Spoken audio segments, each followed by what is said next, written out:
Blacher is a two-time Emmy Award winner and fondly known as the lighting designer to the stars. Owner of Alan Blacher Associates, Alan has lit the faces of some of the most famous people on the planet. He has spent decades as the go-to guru for lighting design on talk shows such as The Rosie O'Donnell Show, Sally Jessy Raphael, Dr. Oz, Martha Stewart, Meredith Vieira, and countless more. He spent years with Good Morning America and loved his tenure in the soap world, specifically with one of my favorites, All My Children. Alan's love of lighting was kindled in high school, where stage productions led him eventually to Broadway, along the way learning lighting for theater, dance, and eventually television. With his experience, he also found the opportunity to create innovation in lighting and use it to the advance of many of the elements of live television that we take for granted today. According to Alan, the old adage is true. The eye will always focus on the brightest thing in one's field of vision. We should always keep the talent brighter than anything else in the frame. After all, it's not about us, our effects, or our bag of tricks. It's about making the artist look as good as can be. Talk about starting from scratch again. Tell us a little about how you got into this specific part of broadcasting, because lighting is really critically important. I don't think many people think about it, except for now more people do than they did before. But I don't know about how you make that a career, or how you get that moment where you're like, oh, this is my career. Happened to me in high school. Actually, my dad taught me electricity as a kid, and we were wiring up light bulbs for a party in the backyard of our house. And I was really intrigued with electricity and light. And I used to build models in cardboard boxes and light them and do puppet shows for the kids in the neighborhood. So I was really tuned into electric light early on. And then when I went to high school, much to Governor Reagan's chagrin, we built a new theater in my community. And they tacked on a band room and an orchestra room and a training little theater so that they could get the big theater, and it became the Civic Auditorium.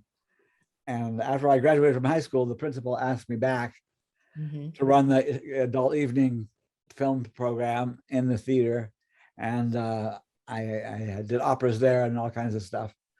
But I just fell in love with the theater. We had a 60-foot proscenium, 40 feet deep, with full flies over the stage. And it was a great experience. So I fell in love with it there. And I used to take detention slips from my teacher's drawer and stamp them with his signature stamp and let myself out of physical education. So I could spend an extra hour in the theater working on maintaining equipment and so forth. I've never heard of people breaking into detention. I love it. I got caught. Did you get detention for giving yourself detention? I got in trouble, yeah. But it was ameliorated by the fact that I was working in the theater. I didn't leave campus. But then I went to LA City College after that. They had built a new theater complex for training, and the faculty stood against the administration. The administration wanted to put a 1,500 seat audience on the stage house that they were building. And my teacher said, absolutely not. We're making this the size of a Broadway house, which will be good for touring shows as well as Broadway. And he said the theater has to be the size of a New York theater. And they were very small. And they insisted on no more than 250 seats, because they didn't want it to become an auditorium for this campus. They wanted it to be a training program for their program. So I loved it there. Barry McGee was my teacher, and he was a wonderful man, a local 33 electrician in Los Angeles. And I learned so much from him that I was a year ahead when I transferred to UCLA.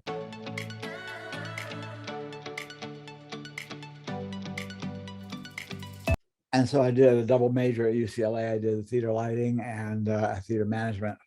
And then I went to work at Cal Arts after I graduated with my MFA. And I taught at Cal Arts for 9 years. Wow. That's the Art Institute at California Institute of the Arts that Walt Disney built.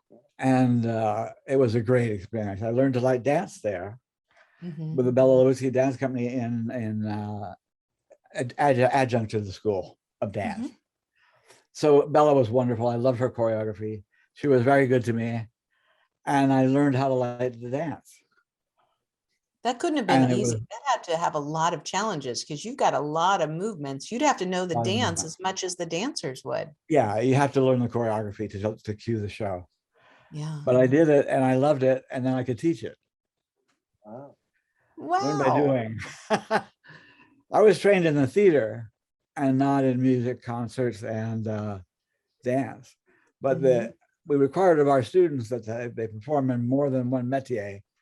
They had to do a project in the dance school and in the theater school, and they could do a music school and a dance show or whatever combination to graduate. So I wrote the curriculum, and it was a wild time. We had not enough of anything. We were beginning, and the Disneys didn't like us, but then they liked us. And we did an opera. I forget which one. I lit it, and we got a multi-million-dollar check that night from Mrs. Royal Disney Wow. to keep the school alive. So we had a modular theater there that was unique. It still is unique in theater history. It's a 4x4 foot platform stage, and you can raise and lower those from 0 to 10 feet and create any kind of performance space you want. And don't you know, the dancers figured it out, and they did a show called I forget the name of the show, but it was a dance gallery, and there were no seats. We had a sunken floor for one stage, and we had the pistons at different levels, and they would come down out of the grid, the dancers, and they did a 45-minute sequence of dances as if it was an art gallery, and you walked from dance to dance, from area to area. It was very cool. That is very And then the cool. theater school learned from the dance school how to use the theater, and we did a production of Franz Kafka's The Trial, and it was wonderful. We did it as an audience walkthrough. We cast 10 Joseph K's, the principal in the show, and I lit 2 of the scenes. My graduate students lit the other scenes, and we had transition music every 15 minutes, and we set up a signaling system so that the actors would know when we're running out of time, and the audience would go through in groups of 10. Wow. It was like a fun house. But it was a wonderful production, and it got good notices in the LA Times, and it was a great experience for all of us. That's incredibly creative. Yeah, it was very neat. I did Joseph K. when he went before the judge, and I did a wall of fluorescent lights behind the judge, and I put some work lights above the audience. They sat in a gallery above, and the floor was lowered to 0, and the audience was at 6 feet. And so when they came in, they were perpendicular to the playing area. And on cue, the fluorescent wall would light up, and that was the only light in the scene. So the judge was always in silhouette against the fluorescent tubes, and Joseph K. couldn't see him. It was bold and unique for me, just using traditional lighting and not theatrical lighting, because Joseph K. was lit up brightly from the reflection of the fluorescent tubes, and the tubes were exposed and they were at odd angles. So it was really a wonderful experience.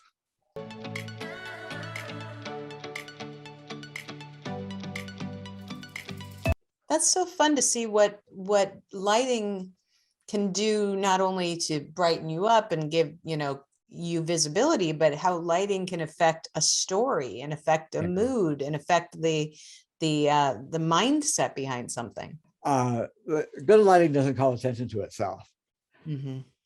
So most people relate to lighting that they come in the building and they turn on the switch and the lights go on and that's it.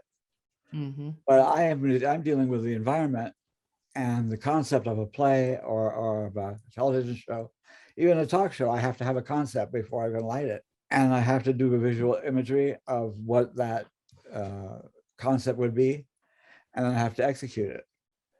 When I was on the Rosie O'Donnell project, it was fierce, because we had every A-list guest that you could imagine from the entertainment fields. So one day I'd have Madonna, one day I'd have Cher, one day I'd have Bette Midler, one day I'd have who knows who. Right. But we did every Broadway show that was on the street at the time. And I would go to the shows, sit in row E or D, two on the aisle in the orchestra, and I would take notes with my LED pen. Mhm. And I would tell the people next to me, I have to take notes, so don't mind me. Just I won't be too disruptive, but I have to take notes on the pieces we're going to do at the show. Mhm. And I did that, and I was able to get the theatrical designers look in my notes, and then I could adapt it to television lighting. And I was very successful with it. It was fabulous. With the Rosie O'Donnell show and your creative, did you have to chit chat with the director and producers, or pretty much they just knew that you were top notch and you could just do your thing? Just do my thing. Nice. They didn't give me any input. My director did. But I love the story where you were talking about, okay, you're going to bring in these, segments of some of these Broadway shows, and they're like, okay, over there's a corner, and you're like, no way, if we're going to do this, we're going to do this right. How did you convince them of the importance to try and light it just like you saw when you sat in the Broadway audience? Well, I didn't have to fight. Rosie was on my team, and she liked my work, and we got along very well. I think she's brilliant. Mhm. She had the show in her mind, and she executed it. Not always nicely, but she was direct, and I was giving her what she wanted, which was as close a replica to the Broadway show as we could. Because after all, what we're doing on commercial television is commercials. And even though we're doing a Broadway segment, we have to sell it because we're going to sell tickets for them. Right. So I said to her that I needed to light these things the way that I would on Broadway. Mhm. That I had to have the look. And she agreed. And my executive in charge of production, Lori Rich, who was a big fan of mine, and I love her, supported me in the overtime that it incurred, because we did our show in the morning live, and then we would have lunch, and then we would come back and start setting up for rehearsal for the Mhm. Broadway piece. So the scenery had to come in before I could light. And so I didn't get started lighting till sometime 5 o'clock in the afternoon. And I would work till 10 or 11 or 12. Wow. And then we'd get the cues programmed into the computer, and we'd go home for a nap and come back for the early show live with the Broadway piece inserted in the show. Sometimes we taped it at 9:25 before the 10 a.m. air time, but Mhm. sometimes, most of the time, we did it live, Wow. and it was a workout. It was I brilliant. can't even imagine trying to do that live. It's hard enough to put on a live show, but to do that and then have a show within a show that usually is on a stage, now on a sound stage.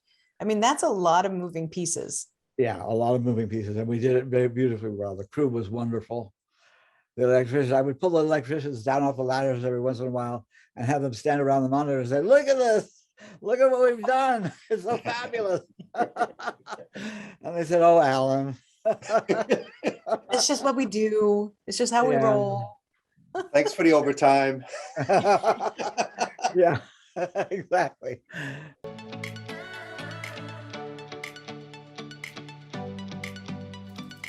You've worked in TV and in stage productions before you could program all those things, correct? Or I mean, you had to program them Yeah. somewhere, but there's got to have been a lot of manual stuff.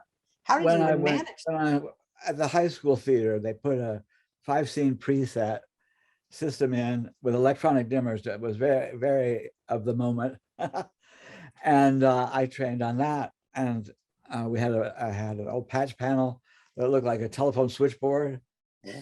And the style then was to have a few high capacity dimmers.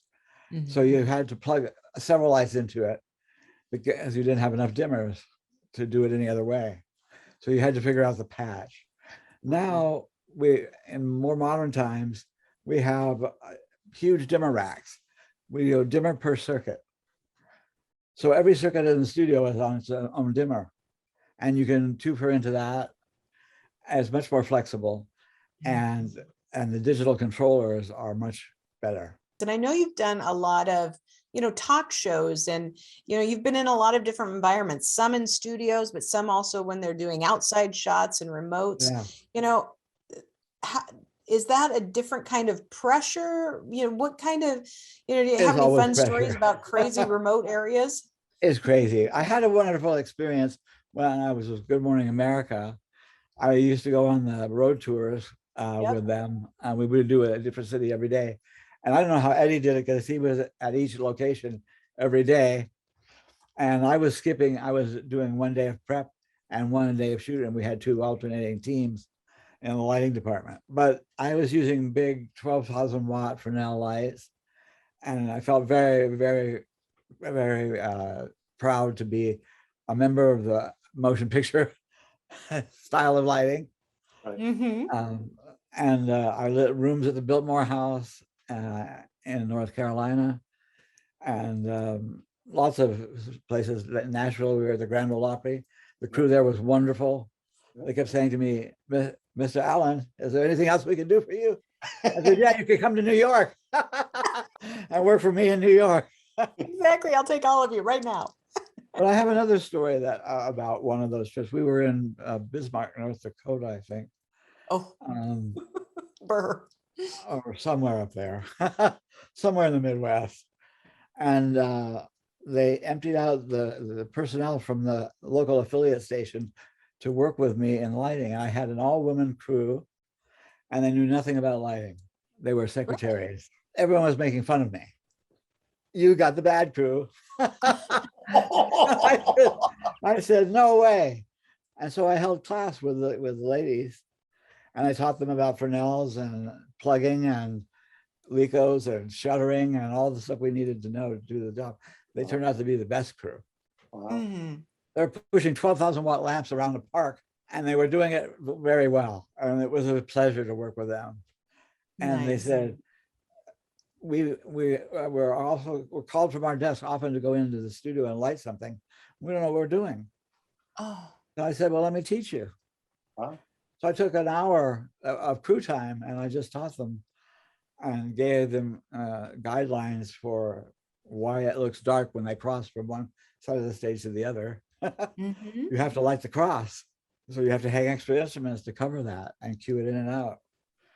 And they got it, and it was a wonderful experience. I had a really good time with them. So I've always made the best of what my situation is. I love it. I did a show for the Japan Society. I was their resident lighting guy for 10 years.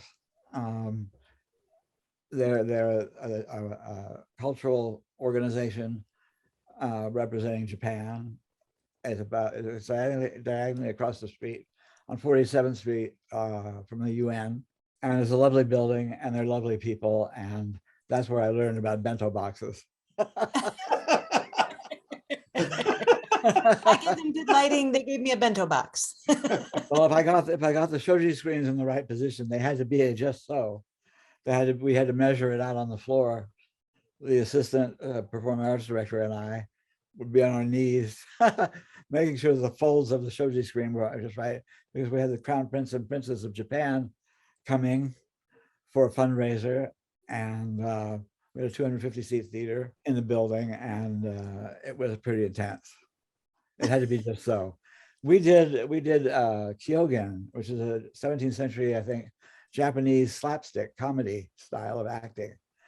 It's related to kabuki, and we were doing it in Lincoln Center in front of the Henry Moore sculpture in the reflecting pool.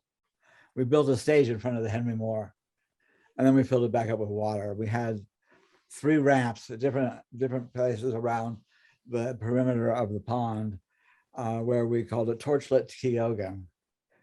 The beginning of the show, actors would come out and light the braziers and set them on fire. And then the illusion was that the light was coming from the braziers to light the show. And I put 4 towers of high-powered lights up around the pond and lit it. The Henry Moore never looked so good. Love it. But I went to Mr. Nomura it was the Nomura Kyogen troupe, and Mr. Nomura is like the national living treasure in Japan. And I said to him, I would like to use color, because they asked for flat white kabuki lighting. I said, well, first of all, I can't give you flat white kabuki lighting because I'm lighting for 4 different positions, because I have audience all the way around the pond and they have to see the action. So right away, I'm not doing kabuki lighting. I like to put color in. And I said, and I won't lose any face. If you don't like it, I'll pull it out. But let me show it to you. So I used a pastel green, a lemon green. That was a very unusual choice. And salmons and pinks and blues from different angles. And it was beautiful. And he loved it. And he said he was wrong. And then we moved it to the Japan Society, and we did 10 more performances there. When we were at Lincoln Center, by the way, we expected 200 to 500 people a night. We got 2,000 to 5,000. Wow. Pushed in around the pond to watch 17th century Kyogen. Wow. But it was great. So I had lots of experiences in the performing arts as well as in television. So when you're just doing a one-on-one interview in a studio, is that like just totally boring, or do you take it to a certain level, or your art is your art, your craft is your craft? My art is my art and my craft is my craft, and I love it. And I'm always aware that I'm working for 2 bosses, the person who hired me and the person I'm lighting. And so I'm very humble that way. I believe in what I say. And so I will fuss with the lighting till they roll tape to get it just right. I had Barbara Streisand in it was on the Dr. Oz show.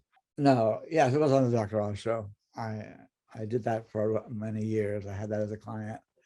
And she was concerned about her look. I had lit her before at Rosie and at Meredith Vieira. I think it was Meredith. But I ordered 4 light panels of LED lights, and I had them between each camera, a head high. And so when she sat in, I asked for a camera test, and she came and sat in the seat. And then I took out my light meter and I metered her key light. And then I told the guy that I had a guy on each one of the panels to move them in so that she would see me making this change. And it softened her out. It was beautiful. And on her way out of the studio, she said to the stage manager, she said, tell Alan he was terrific. Oh, So that was very sweet. well, and obviously, to your point, she appreciated that you were as concerned about the show as you were not only how she looked to people in the audience or on TV, but how she felt she looked. And that's a really important distinction. Oh yeah. I did Bette Midler many times at Rosie, and she would always ask me for more backlight. So I would give her more backlight. Do you think we're getting smarter about this as a whole now that we've been, for the last 2 years, forced to Zoom our lives away? Well, Zoom has created a problem. I think it's killing the studio work in Manhattan, because managers are finding that they can produce cheaply on Zoom, and the problem is there's seldom color correctors or some of the equipment that we're used to having in the studio to manipulate the image. Right. And so we don't have selective skin detail control, which is one of my favorite secret weapons. But we could take 100% of detail out of anyone's face with the right camera system, which all the networks had, and all mobile video down on 26th Street has it. And it's a wonderful tool. Yeah. And but that's the issue. You never know what's going to come up in Zoom. So one picture can be yellow, one picture can be green, one picture can be red, and one picture can be the right way. Yeah. And we're cutting that, and we're obviously not in the same room.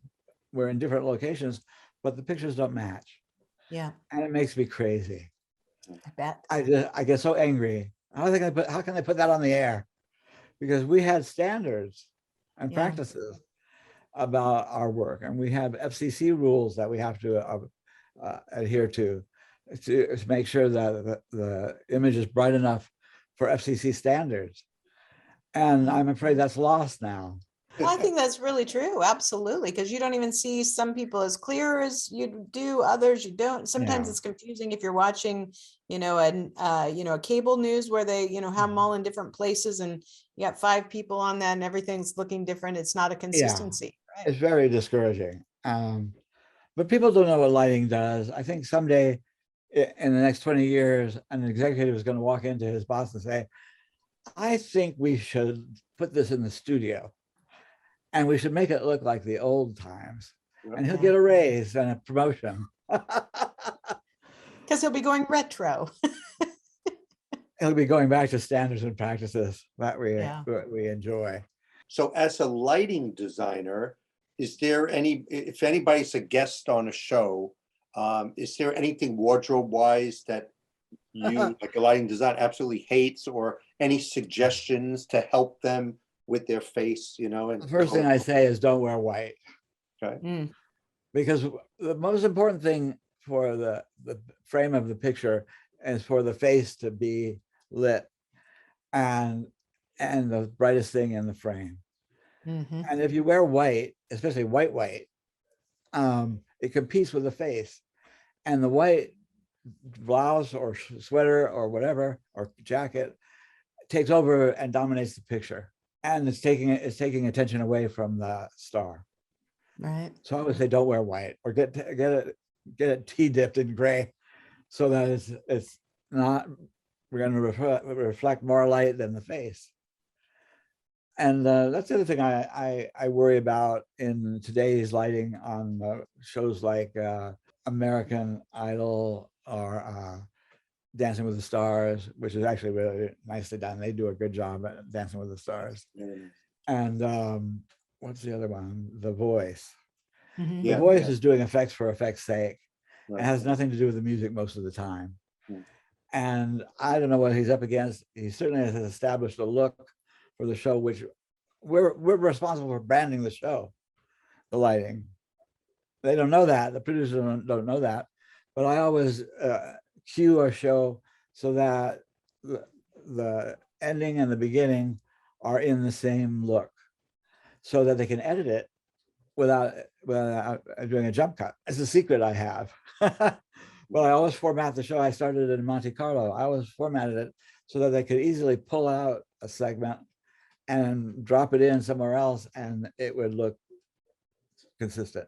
So, but the most important thing is the face filling the frame, and always having white light on the face.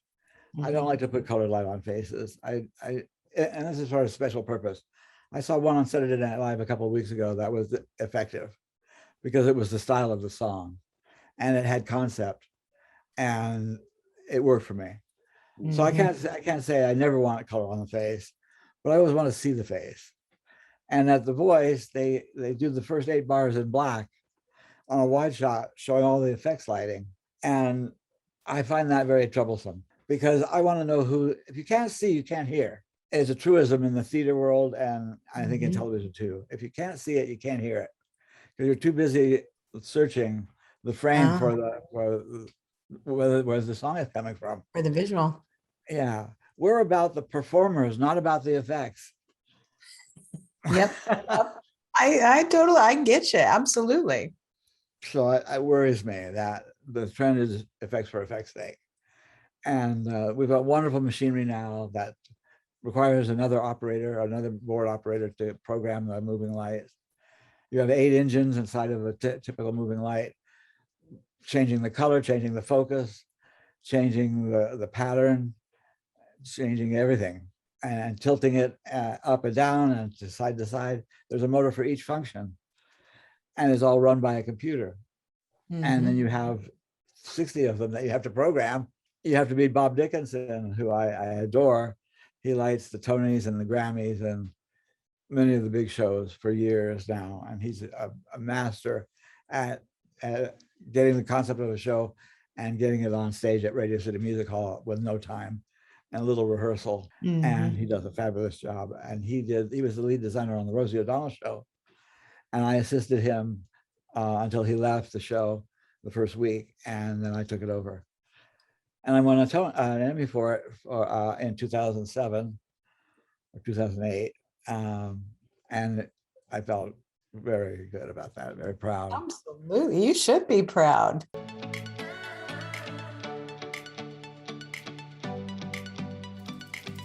I'm single-minded in my pursuit of light. I talk back to the television regularly. I get it. And I drive my partner crazy because I'll say, that needs better makeup. The shots don't match. Because you have to know the techniques of television, and you have to know what the equipment will and will not do, what the video engineer can do to degrade the picture for you. Susan Lucci was very worried. She went to Preston Davis, the president of broadcast operations and engineering at ABC New York. It was a wonderful man. He was my boss, really. And she went to him and said, this newfangled high definition television, what's that going to do to me? Oh boy. And she was very worried about it. Sure. So we used the selective skin detail control, and we used overall detail control to degrade the picture to look like analog when it went digital to high def. So I've made a career out of putting filters in cameras to degrade the picture to make it look more like analog, where the tube cameras were soft and not as good in detail. So if you're doing a scene and Susan Lucci's there with 2-3 other people, or you're on a news set and there's an interview, and one correspondent might be older and needs that, can you go back and forth to cameras, some that are a little out of detail and some are sharp, or does that really not work for you? It has to match, Eddie. Okay. So what I do is I light a dark skinned person brighter than the light skinned person, and so that in the two shot they look like they're getting the same amount of light. Right. But in the close up, one is brighter than the other. But the video engineer is happy to see that because he can adjust it to look right. Okay. I had Oprah Winfrey on the Rosie O'Donnell set, and I asked for a light test for her, and she graciously came in the studio and sat for me. And I rolled out a special floor light to hit her straight in the face over Rosie's left shoulder. And she said, you can put all the light you want on me. I can take it. And so it was fun. It was fun to work with her, and I did make her brighter than Rosie in the quantity of light, not in the picture. Right. Wow.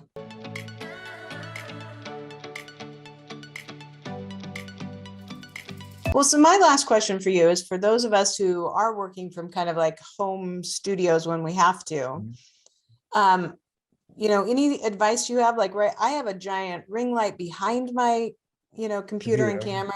I have 2 standing lights here.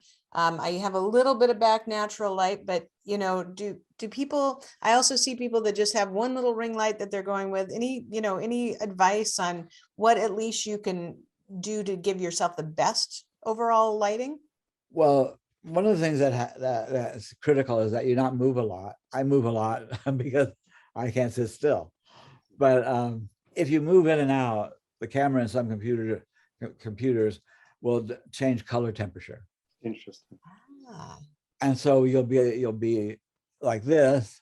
You'll be too bright, or you may be the computer and the camera system is adjusting the color and the aperture at the same time, and it's doing it digitally, and so you'll see it come in not smoothly.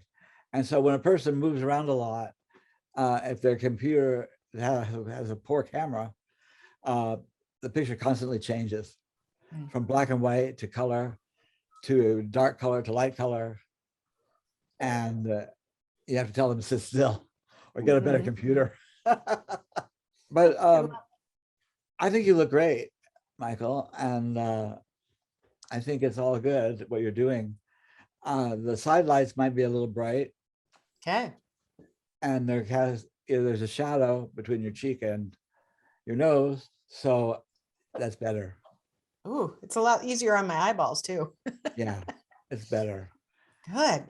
because the shadow that defines your cheek could be too much. It becomes too black and white. So the ring light should be the dominant key, Okay. and the side light should be fill, and the backlight is fine. Beautiful. That's great advice. That's really important because I never knew before. Plus, I about blind myself every time I'm taping. Yeah, no, you don't have to do that. Okay, excellent. Just make the ring light a hair brighter if you can. I don't think I can. I think that's as bright as that one Beautiful. gets. Oh, no. Hey, look, I didn't even have it very bright. Whoa, look at that. Is that too bright? It's too bright. Needs to come I didn't down a realize- point. I actually didn't have it very bright. That's nice. Yeah, I like it. Okay. I'll And keep playing the with it. reduction of the side light really helps. Huh. That. Learn something new every day. Yeah, the shadow looks now like a distinguishing shadow rather than a light shadow. I'm not so shiny either. Every time I get on No. camera, I'm always trying to de-shine myself, but now I'm not as shiny. So that's pretty good. Yeah, you look good. We should have had you as the very first interview that we started, because then I would have looked better all the other ones we did. I'm available. I can be had. Excellent. Alan, thank you so much for all of your experience and all of your advice, but also for your great stories, because every one of them is fun, especially to hear about people we know and see, but also because they're real stories about people that you cared about how they looked, and that was of concern to you, and you took care of them in those places. And that, I think, tells a great story about you and who you are as a person. Thank you. Well, I appreciate that. I love what I do. I've always loved it. I'm doing less of it now as I'm getting older, but I'm still in it to win it. And I still have opinions and lots of stories. When you came to Good Morning America, I mean, I would see you in the morning, and every single shot, even we get a rundown. We have a director's meeting, we have a rundown, so we know what sets we're using. But I would see you look at every single shot, even if it wasn't on the rundown, just in case something changed, make sure there's no burnouts, make sure everything was focused. So in that, total respect for you, such a professional.